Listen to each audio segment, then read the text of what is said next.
I'm available 24/7 to help solve issues. Call me 3 a.m. on a Sunday morning, I don't care. A cross-pollination of Thomas Edison and Tony Stark, Elon Musk. Were you a little naive when you thought I can easily build an electric car and a rocket? I didn't think it would be easy. Like I said, I thought they would probably fail. But you know, like creating a company is almost like having a child. So it's sort of like, how do you say your child should not have food?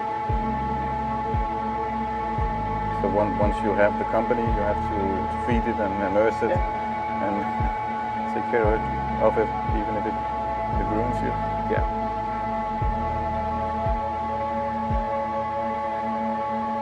But suppose there were some tough times in 2008, end of 2008. How did you get through that period of crisis? Yeah. Can we just break for a second? Sure, of course. You want to wait a little while? Yeah, sure, but it was worth it. Sure, but it was worth it. It's everything. And I actually was borrowing money from friends to pay the rent. Well, I mean, Tesla really faced a severe threat of death due to the Model 3 production ramp. Essentially, the company was bleeding money like crazy, and just if we didn't solve these problems in a very short period of time, we would die. And it was extremely difficult to solve them. How close to death did you come? Within single-digit weeks. 22 hours a day, or like how many hours? I was working, 7 days a week, sleeping in the factory. I worked everywhere I was in the paint shop, general assembly, body shop. You ever worry about yourself imploding? Like it's just too much? Absolutely. No one should put this many hours into work. This is not good. People should not work this hard. They should not do this. This is very painful.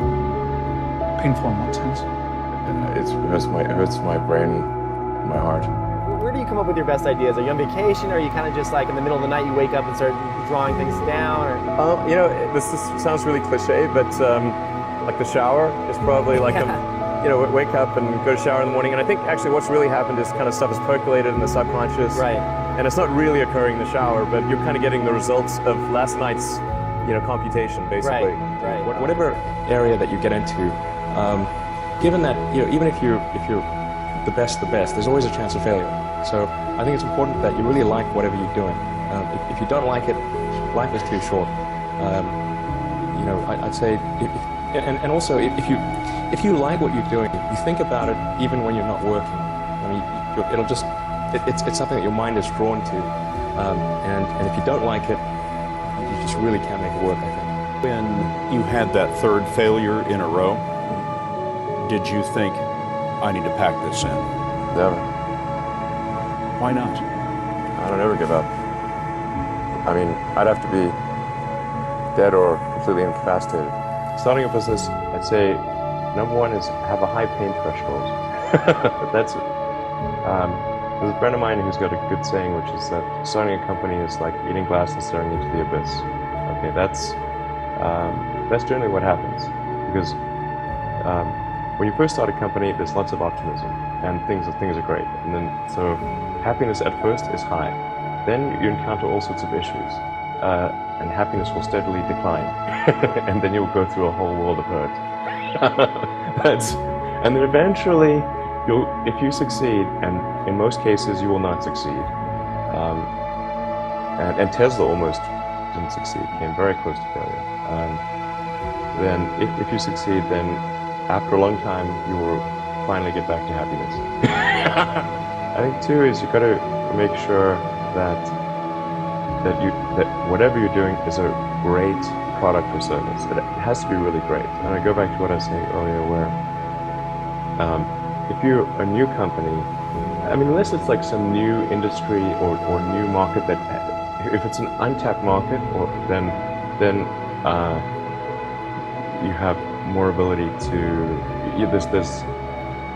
the standard is lower for your product or service. But if you're entering anything where there's an existing marketplace against large entrenched competitors, then your product or service needs to be much better than theirs. It can't be a little bit better, because then you put yourself in the shoes of the consumer and they say, why would you buy it as a consumer? You're always going to buy the trusted brand unless there's a big difference. So a lot of times, entrepreneur will come up with something which is only slightly better. And it can't just be slightly better. It's got to be a lot better. Number 3, I'd say, is constantly seek criticism.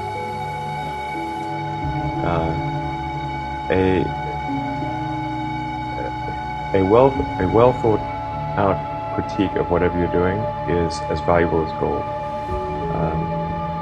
And you should seek that from everyone you can, but particularly your friends.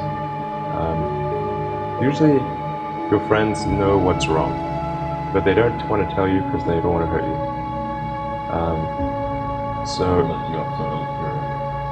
So they'll say, oh, I wouldn't encourage my friends, so I'm not going to tell him what I think is wrong with his product. It doesn't mean your friends are right, but very often they are right. And you at least want to listen very carefully to what they say. And to everyone, you're looking for, basically, you should take the approach that you're wrong. That you, the entrepreneur, are wrong. Your goal is to be less wrong. And the intent with OpenAI is to democratize AI power. There's a quote that I love from Lord Acton. He was the guy that came up with power corrupts and absolute power corrupts absolutely, which is that freedom consists of the distribution of power and despotism in its concentration. And so I think it's important, if we have this incredible power of AI, that it not be concentrated in the hands of a few and potentially lead to a world that we don't want. I'm not really all that worried about the short-term stuff. The things that are, narrow AI is not a species-level risk. It will result in dislocation, in lost jobs, and sort of better weaponry and that kind of thing. But it is not a fundamental species-level risk, whereas digital superintelligence is. So it's really all about laying the groundwork to make sure that if humanity collectively decides that creating digital superintelligence is the right move, then we should do so very, very carefully. Very, very carefully. We're rapidly headed towards digital superintelligence that far exceeds any human.